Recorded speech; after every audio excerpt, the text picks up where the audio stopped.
நான் ஒரு கோழை, பயந்தாங்குழி, தொடநடுங்கி, முட்டாளு அப்படின்னு யாராவது தன்னைத்தானே சொல்லிக்குவாங்களா? தாவேக்காவினுடைய தேர்தல் மேலாண்மை பொதுச் செயலாளர் ஆதவ் அர்ஜுனா தன்னை பத்தியே சொல்லிட்டு இருக்காரு. சொல்றது இல்ல, கோர்ட்டுக்கு போட்ட பெட்டிஷன்ல இப்படியே எழுதியிருக்கிறார். 29ஆம் தேதி ராத்திரி நேபாளம், ஸ்ரீலங்கா மாதிரி ஒரு புரட்சி பண்ணணும்னு ஒரு ட்வீட் போட்டு அரை மணி நேரத்தில் டெலீட் பண்ணார்ல, அதுக்கு ஒரு உப்புமா கேஸை இந்த அரசு போட்டிருக்குது. அந்த உப்புமா கேஸுக்கு பயந்து படுத்தே விட்டான் ஐயா அப்படின்ற மாதிரி ஒரு பெட்டிஷன். ஆதவ் சொன்னதை நம்பி தாவேக்கா தொண்டர்கள் புரட்சி பண்ணி மாட்டிக்கிட்டா ஆதவ் என்ன சொல்லுவாரு? நான் தான் ட்வீட் அரை மணி நேரத்தில் டெலீட் பண்ணிட்டேன்ல, உங்களை யார் புரட்சி எல்லாம் பண்ண சொன்னது? இதுக்கு நான் பொறுப்பு இல்லைம்பாரு. எப்படி உங்களை யார் காலையில் 9 மணிக்கு வர சொன்னது? 3 to 10 தான் நாங்கள் பர்மிஷன் வாங்கியிருப்போம், தலைவர் லேட்டா வருவார்னு உங்களுக்கு தெரியும்ல, இப்படி கேட்கறாங்கல்ல, அதே மாதிரி தான்.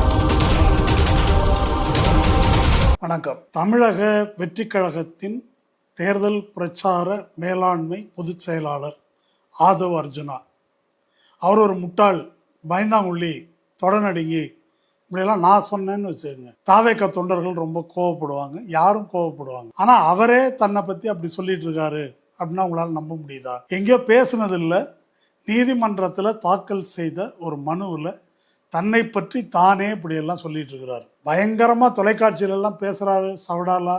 அவர் அப்படி சொல்லியிருப்பாரா? இது நம்பத்தக்கதா என்ற கேள்வி எழலாம். சரி, விஷயத்துக்குள்ள போவோம். இப்போ கரூர் பிரச்சனையை பற்றி வழக்கு போட்டு சுப்ரீம் கோர்ட்டில் அதை சிபிஐக்கு மாற்றிட்டாங்க. இன்னொரு கேஸ் பெண்டிங் இருக்குது. இப்போ ஆதவ் அர்ஜுனா மேலே ஒரு வழக்கு இருக்குது. அவர் 29ஆம் தேதி அன்னைக்கு ராத்திரி ஒரு ட்வீட் போட்டார். இளைஞர்களை புரட்சி பண்ண சொல்லி அறைகூவல் எடுத்து ஒரு ட்வீட் போட்டார். அந்த ட்வீட் தொடர்பாக ஒரு வழக்கை தமிழ்நாடு அரசு போலீஸ், சைபர் கிரைம் போலீஸ் போட்டிருக்கிறாங்க. அந்த வழக்கு, அந்த எஃப்ஐஆர் அதை குவாஷ் பண்ணணும். குவாஷ் பண்ணுறதுன்னா எஃப்ஐஆர் என்ற கட்டத்திலேயே அதை ரத்து செய்ய வேண்டும் அப்படின்னு சென்னை உயர்நீதிமன்றத்துக்கு அக்டோபர் 8ஆம் தேதி ஒரு மனு போட்டிருக்கிறார். அந்த மனுவில் தான் இதெல்லாம் சொல்லியிருக்கிறார். சரி, என்ன வழக்கு? பயங்கரமான வழக்கு போல் இருக்கு. ஏதோ ஒரு ஆயுள் தண்டனை, மரண தண்டனை, அந்த மாதிரி தண்டனை இருக்கிற வழக்கு போல் இருக்கு. அதனால தான் அவர் தள்ளுபடி செய்ய சொல்லி அவ்வளோ தீவிரமாக கோர்ட்டுக்கு போயிருக்கிறாரு என்று நீங்கள் யோசிக்கலாம். நானும் அந்த பெட்டிஷனை படித்து பார்த்தேன். என்ன செக்ஷன் அப்படின்னு பார்த்தேன். ஒரு 4-5 செக்ஷன் போட்டிருக்கிறாங்க. அது சொல்கிறேன். பிஎன்எஸ், பாரதிய நியாய சங்கீதா 192, அது சும்மா ஒரு போராட்டத்துக்கு தூண்டுவது, அதுக்கு 6 மாதம் அதிகபட்ச சிறை தண்டனை. 196(1)B, அது இரு தரப்பினரிடையே ஒரு டிசார்மனி, ஒரு முரண்பாட்டை தோற்றுவித்தல், அதுக்கும் 3 வருஷம்.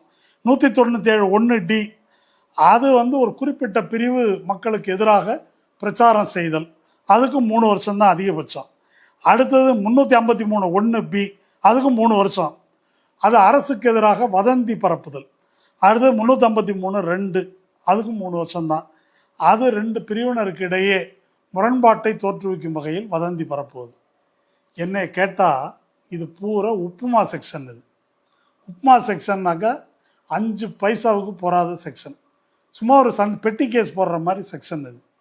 இந்த கேஸுக்கு இவர் ஹைகோர்ட்டுக்கு போய் இதெல்லாம் எனக்கு குவாஷ் பண்ணணும்னு கேட்டிருக்காரு அப்படின்னு சொன்னாக்கா அதை விட கேவலம் எதுவும் இல்லை. உங்களுக்கு தெரியும், வயர் என்ற இணைய இதழ், அதனுடைய ஆசிரியர் சித்தார்த் வரதராஜன், பிரபல ஊடகவியலாளர் கரண் தப்பார், அவங்க 2 பேர் மேலே செடிஷன் கேஸ் போட்டிருக்கிறாங்க. அது எதுக்காக போட்டிருக்கிறாங்கன்னாக்கா, இந்த தற்போது நடைபெற்ற இந்த ஆபரேஷன் சிந்தூரில் இந்திய போர்ப்படை விமானங்களை இந்திய இராணுவம் இழந்து விட்டது என்பதற்கான ஒரு கட்டுரையை வெளியிட்டிருந்தாங்க.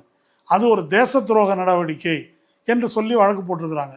அதுக்கு sedition case section 152 of BNS, இதுக்கு ஆயுள் தண்டனை வரைக்கும் போகலாம். அப்புறம் பிரபல எழுத்தாளர் அருந்ததி ராய், அவங்க காஷ்மீரை பற்றி ஒரு கட்டுரை எழுதியிருக்கிறாங்க. அதுக்காக அவங்க மேலே ஊஃபா சட்டமே போட்டு பெண்டிங் இருக்குது. அந்த மாதிரி ஏதோ ஒரு படுபயங்கரமான செக்ஷனை இந்த சர்வாதிகார ஸ்டாலின் அரசு ஆதவ் அர்ஜுனா மேலே போட்டிருக்குன்னு பார்த்தா இது பூரா இந்த மாதிரி செக்ஷனாக இருக்குது. அதை தள்ளுபடி பண்ணணும் அப்படின்னு ஒரு போட்டிருக்காரு. சரி, என்ன ட்வீட் போட்டார்? அது உங்களுக்கு ஞாபகம் இருக்கும். ஞாபகம் இல்லைன்னா ஒரு வாட்டி படித்து காமிக்கிறார். சாலையில் நடந்து சென்றாலே தடியடி, சமூக வலைத்தளங்களில் கருத்து பதிவிட்டால் கைது, ஆளும் வர்க்கத்தின் அடிவரடிகளாக காவல்துறை போனால் மீட்சிக்கு இளைஞர்களின் புரட்சி தான் ஒரே வழி. எப்படி இலங்கையிலும் நேபாளத்திலும் இளைஞர்களும் ஜென்சி தலைமுறையினரும் ஒன்றாய் கூடி அதிகாரத்துக்கு எதிரான புரட்சியை உருவாக்கி காட்டினார்களோ அதே போல இங்கேயும் இளைஞர்களின் எழுச்சி நிகழும். அந்த எழுச்சி தான் ஆட்சி மாற்றத்துக்கான அடித்தளமாகவும் அரச பயங்கரவாதத்துக்கான முடிவுரையாகவும் இருக்க போகிறது. பேய் அரசாண்டால் பிணந்தின்னும் சாத்திரங்கள். இதாங்க அந்த ட்வீட்டு. 29 ராத்திரி போட்டார். இப்போ இந்த பெட்டிஷனில் என்ன சொல்கிறாருன்னா, இந்த மாதிரி நான் ஒரு ட்வீட்டு போட்டது உண்மைதான், அது ராத்திரி 11:28 போட்டேங்க ஐயா. போட்டுட்டு அடுத்த சில நிமிடங்கள்லேயே இந்த நேபாளம் ஸ்ரீலங்கான்னு எழுதியிருந்ததெல்லாம் டெலீட் பண்ணிட்டேன் நான். அப்புறம் 12:02 மொத்த ட்வீட்டையுமே டெலீட் பண்ணிட்டேன். மொத்தத்தில் இந்த ட்வீட்டு எக்ஸ் தளத்தில் இருந்த நேரம் 34 நிமிடங்கள். இதை பார்த்து யாராவது ஏதாவது பண்ணுவாங்களா? இது நம்புற மாதிரி இருக்குதா? பேய் அரசாண்டால் பிணந்தின்னும் சாத்திரங்கள்னு போட்டிருக்காருன்றாங்க. அது நானா சொன்னேன்? பாஞ்சாலி சபதத்தில் பாரதியார் சொன்னது. அது போட்டது என் குத்தமா? நான் அடுத்த தேர்தலில் முறியடிங்கன்னு தான் சொல்லியிருக்கிறேன். அதுக்கு மேலே வேற ஒன்றும் சொல்லலை என்று காலில் விழுந்து கதறி இருக்கிறார். இதுக்கு இது பத்தாது அப்படின்னு சொல்லிட்டு ஒரு 18 சுப்ரீம் கோர்ட் தீர்ப்பு வேலை மெனக்கிட்டு நான் இதை எண்ணினேன். அதாவது இந்த வழக்கை குவாஷ் பண்ணுறதுக்கு முன்மாதிரியாக 18 உச்சநீதிமன்ற தீர்ப்புகளை பட்டியல் போட்டு காட்டி, அந்த தீர்ப்பில் ஒன்று என்ன தெரியுமா? அர்னாப் கோஸ்வாமிக்கு பெயில் கொடுத்த வழக்கு கருத்துரிமைக்காக, அந்த வழக்கையும் மேற்கோள் காட்டி, அதனால இந்த வழக்கை நீங்கள் குவாஷ் பண்ணணும். சரி, தொலையுது, இதோட போகுது அப்படின்னு பார்த்தா, அந்த மனுவினுடைய 20வது பேரால ஒரு அருமையான விஷயம் சொல்லியிருக்காரு. அதுதான் இப்போ நான் முதல்ல சொன்னது. அந்த 20வது பேரால அவர் சொல்லியிருக்கிறது ஆங்கிலத்தில் என்ன இருக்குன்னு பார்க்குறேன்னு பாருங்க, கேளுங்க. When an offense punishable under these sections is alleged, the effect of the spoken or written words will have to be considered based on standards of reasonable, strong-minded, firm and courageous individuals, and not based on the standards of people with weak and oscillating minds. இந்த மாதிரி புரட்சி பண்ணுங்க, நேபாள் மாதிரி ஸ்ரீலங்கா மாதிரி அரச பயங்கரவாதத்தை எதிர்த்து போராடுங்க அப்படின்னு போட்டதுக்காகவே கேஸ் போட்டிருக்கீங்களே, இதை சொன்னவனோட யோக்கியதை என்னன்னு நீங்கள் யோசிக்க வேண்டாமா? நானே ஒரு வெறும்பய, வெங்கம்பய, பயந்தாங்குழி, கோழை, தொடநடுங்கி, அறிவுபூர்வமாக சிந்திக்க தெரியாதவன், என்ன மாதிரி ஒரு ஆள் இப்போ ட்வீட் போட்டான், அதை நம்பி 10 பேர் வருவான்னு நம்பி அதை ஒரு கேஸ் போட்டிருக்கீங்களே, இது அடுக்குமா அப்படின்னு அவர் கேட்டிருக்காரு. என்ன இது இன்னும் போகுது, அதையே இன்னும் திரும்ப திரும்ப சொல்கிறாரு. ஒரு சின்ன விமர்சனத்தை கூட பொறுத்துக்க முடியாத ஒரு பயந்தாங்குழி நான். யாராவது ஒன்று சொல்லிட்டாக்க நம்ம அதிகாரம் பறி போயிடுமோ அப்படின்னு நடுங்கக்கூடிய ஆள் நான் ஒன்று சொன்னேன் அப்படின்னு சொல்லி நானே ஒரு டம்மி பீஸு. நான் சொன்னதை நம்பி நீங்கள் ஒரு கேஸ் எல்லாம் போட்டிருக்கீங்களே, இதெல்லாம் அடுக்குமான்னு கேட்டிருக்காரு. ஏன்னா சந்தேகம் இருந்தால் அந்த பெட்டிஷனை எடுத்து சோஷியல் மீடியாவில் கிடைக்கும், 20வது பேராவை படித்து பாருங்கள். இப்போ இந்த நம்ம 23ஆம் புலிகேசியில் சொல்லுவாங்க இல்லையா, படுத்தே விட்டான் ஐயா, அந்த மாதிரி இருக்குது. அல்லது விஜய் படத்திலேருந்து எடுத்துக்காட்டு சொல்லணும்னா வடிவேல் காமெடி இருக்குல்ல, பி கேர்ஃபுல் நான் என்ன சொன்னேன் அப்படின்ற மாதிரி தான் இந்த பெட்டிஷன் போட்டிருக்காரு. சரி, இந்த பெட்டிஷனை போட்டார், இதை நம்பி எவனாவது போவானான்னு ஆதவர்ஜுனா கேட்டிருக்காரு. ஆனால் உண்மையில் நடந்தது என்ன? இந்த போட்ட அரை மணி நேரத்துக்குள்ள எக்கச்சக்கமான தாவேக்கா தம்பிகள் என்ன பண்ணாங்கன்னா, ஏஐயில் ஆர்டிஃபிஷியல் இன்டெலிஜென்ஸில் ஒரு புரட்சியை உருவாக்கிட்டாங்க. விஜய் தலைமையில் ஒரு பெரிய படை நேர கிளம்பி போய் திமுக தலைமையகமான அறிவாலயத்தை இடித்து தள்ளுது. இந்த மாதிரி ஒரு படம், இதை போட்டு முடிச்சிட்டாங்க. புரட்சி வர்ச்சுவல் வாரியர்ஸ் புரட்சியை அதில் முடிச்சிட்டாங்க. இதுக்கு இணையான ஒரு சம்பவம் அமெரிக்காவில் நடந்திருக்கு. இந்த தேர்தலுக்கு முந்தின தேர்தலில் ட்ரம்ப் தேர்தலில் தோற்று போயிட்டார், பைடன் ஜெயிச்சிட்டார். ஆனால் தோக்கிறதுக்கு முன்னால் ட்ரம்ப் என்ன செஞ்சாருன்னா, இதே மாதிரி ஒரு தற்கொலை கூட்டம், ட்ரம்ப்புக்கு கீழே ஒரு பெரிய கூட்டம், அவங்கள கூட்டி வச்சுருந்தார். ட்ரம்ப் என்ன சொன்னார்னா, இந்த தேர்தலில் நான் வெற்றி பெறுவது உறுதி, ஆனால் நான் தோற்று விட்டதாக அறிவிப்பார்கள், அதை நம்பி விடாதீர்கள் அப்படின்னு ஒரு பிட்டை போட்டு விட்டார். ட்ரம்ப் தோத்ததா அறிவிப்பு வந்த உடனே ஆயிரக்கணக்கான பேர் கையில் துப்பாக்கியோட கிளம்பி போய் அமெரிக்காவினுடைய கேபிட்டல் ஹில் அதுக்குள்ளே பூந்து மிகப்பெரிய கலவரம், அதில் ஒரு போலீஸாரை சுட்டு கொண்டுட்டாங்க. அதில் 1600 பேர் மேலே சார்ஜ் ஷீட் செடிஷன் கைது செய்யப்பட்டு ஜெயிலில் வச்சாங்க. இப்போ ட்ரம்ப் வெளியே இப்போ அதிபரான பிறகு அவங்களுக்கெல்லாம் பொது மன்னிப்பு கொடுத்து விடுதலை பண்ணிட்டார்.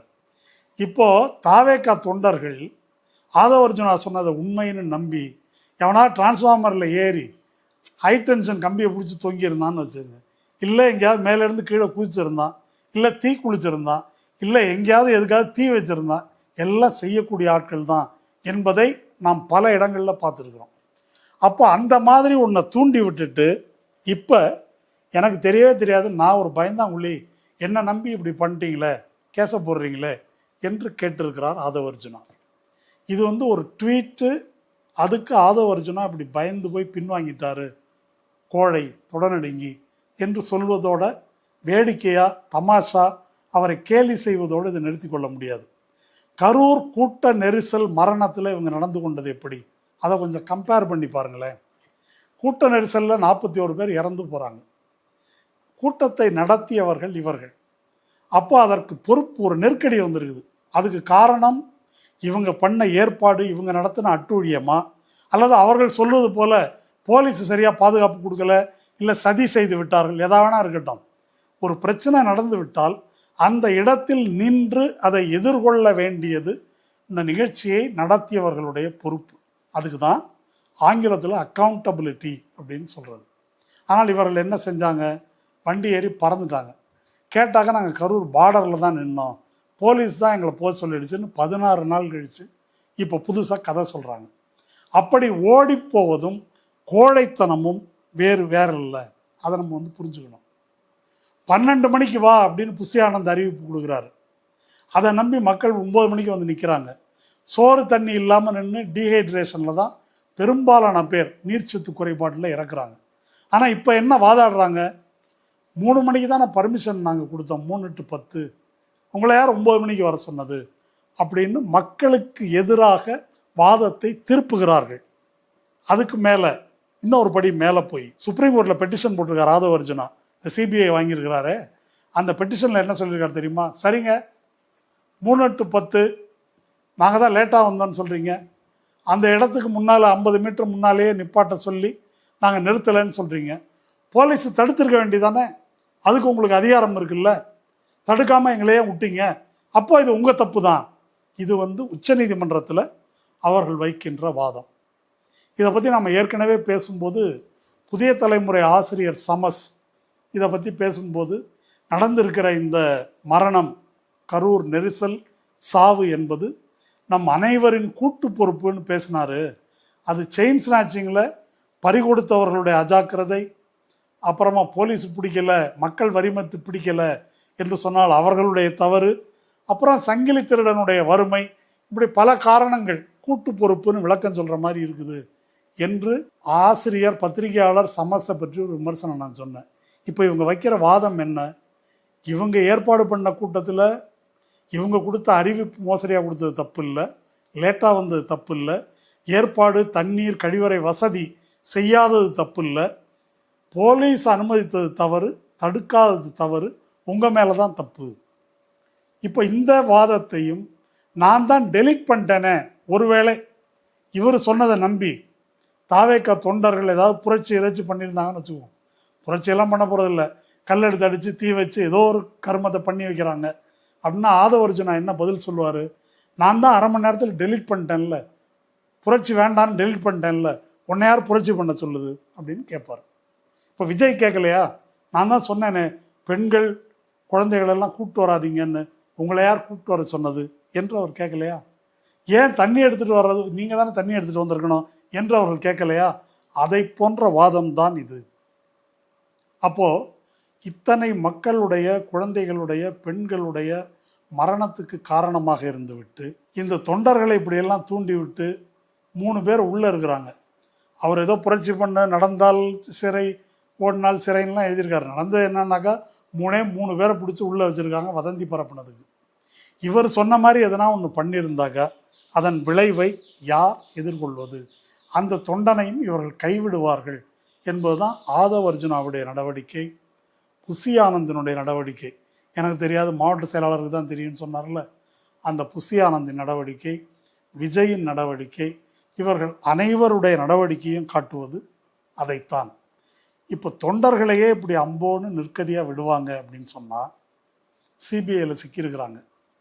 சிபிஐயிடமிருந்து தங்களை காப்பாற்றிக் கொள்வதற்காக, பிஜேபியிடமிருந்து தங்களை காப்பாற்றிக் கொள்வதற்காக மொத்த தமிழ்நாட்டையும் இவர்கள் காட்டி கொடுக்க மாட்டார்கள். காட்டி கொடுக்கறதுனா என்ன?